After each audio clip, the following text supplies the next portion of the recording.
Usually, before I go shaking my tits for the press, I like to go see how the professionals do it.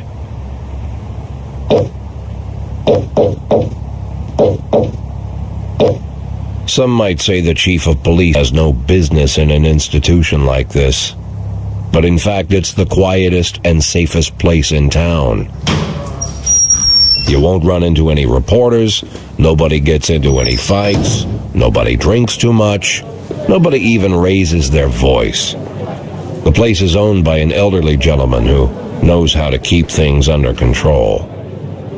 That's why I never invite my friends here. I wanted to make an exception for my 60th birthday, but most of my colleagues are young enough to be my sons, and they'd rather just hire prostitutes. Why stare at some boobs when you can take the whole package for yourself? But there's none of that in our club. Even looking too long is considered indecent. You can get an occasional glimpse, like by accident. The rest of the time you just pretend that you're immersed in conversation, or just come by for a drink. Doesn't mean these gentlemen wouldn't want their bald heads smothered in tits. It's just that nobody says it out loud. My younger colleagues might call it hypocrisy, but I call it the good old-fashioned manners. Good manners and leave the rest unsaid. She agrees to unbutton her blouse, and we agree not to pay too much attention. The girls are on a quiet prowl, too. They're looking for a way out of their cramped rooms. Maybe make friends with some wealthy patron with a pacemaker and dentures. Everybody wants something. But we have to control ourselves, or we'll all turn into libertines and prostitutes. Hell, if there weren't any rules, I'd be belching and farting, jumping up on the table, arms held high, yelling, "Shake it, baby!"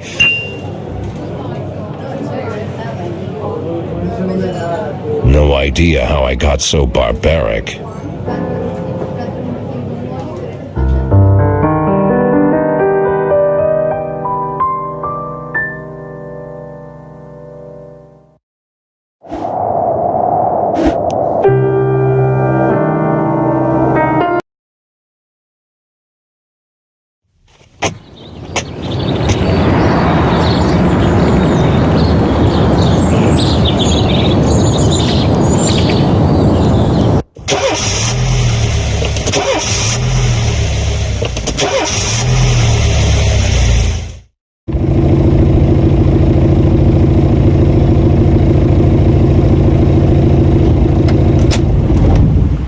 When I was a kid, my father sometimes told me at bedtime that if I closed my eyes and didn't open them for a long time, all the demons would blow away.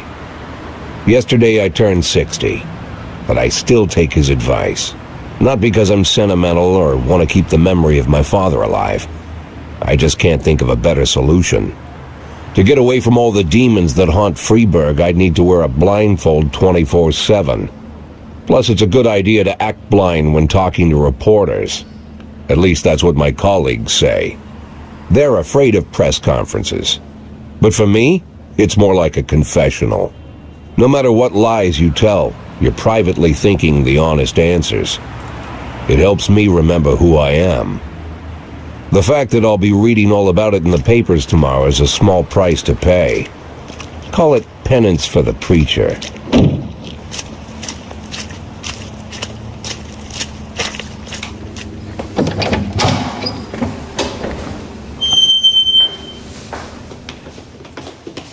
This is the first time I'm afraid of those answers my mind has given me.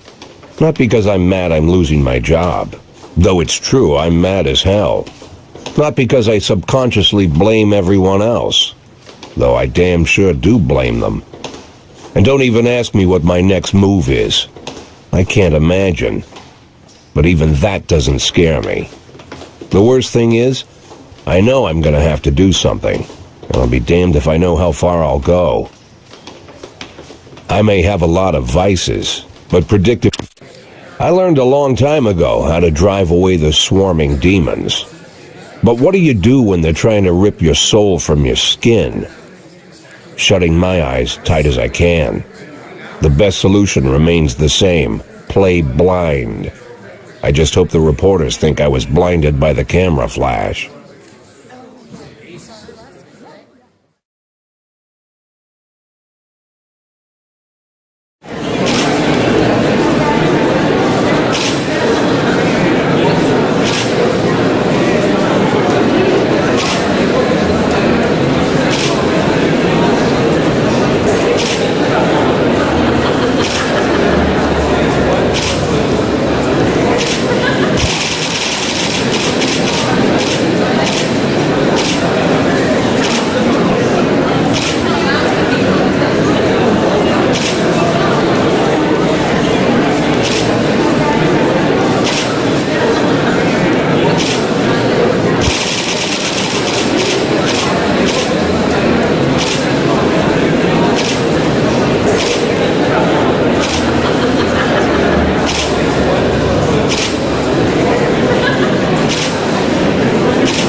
How's the back today, Mr. Boyd? Same as usual. How did the press conference go? You can read about it in the newspapers tomorrow. Don't let anyone in. Even Mr. Kendrick? Especially Mr. Kendrick.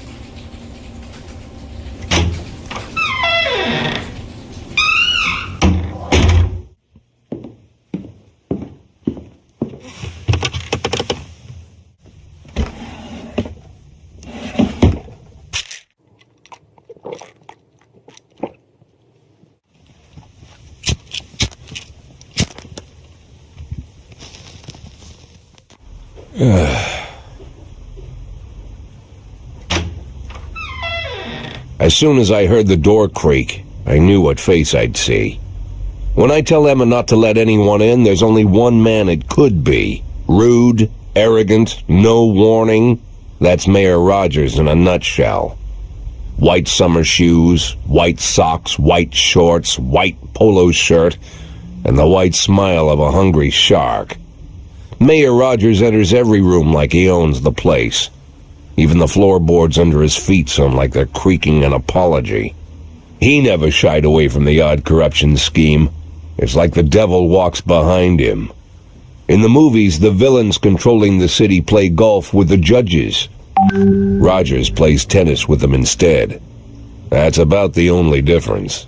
Jack, I was hoping to catch you after the press conference. You ran away so quick.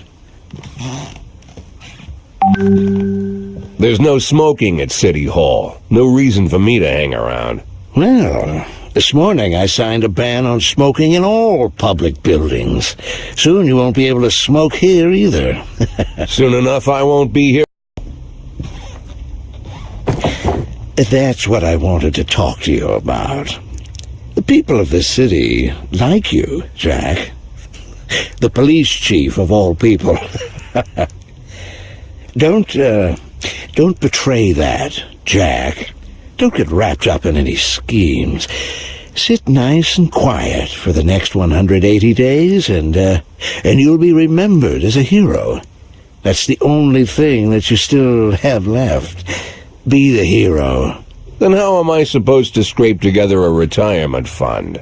You had a million chances to secure a luxury pension, one that even I would have envied, although I've never set aside any money for myself.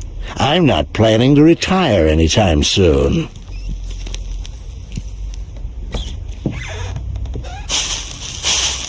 "180 days of quiet, Jack. That's all I need. I don't have any problems with you, and you won't have any problems with me. I have a new assistant, Troy Starr. If you have something to tell me, call him.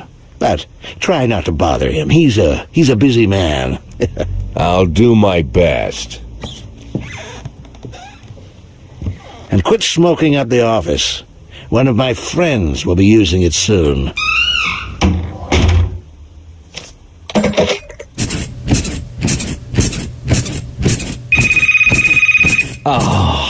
I'm sorry, babe. Only the mayor has this number. Mr. Mayor? Yeah, is this Troy Starr? Yes? Go fuck yourself, Troy Starr.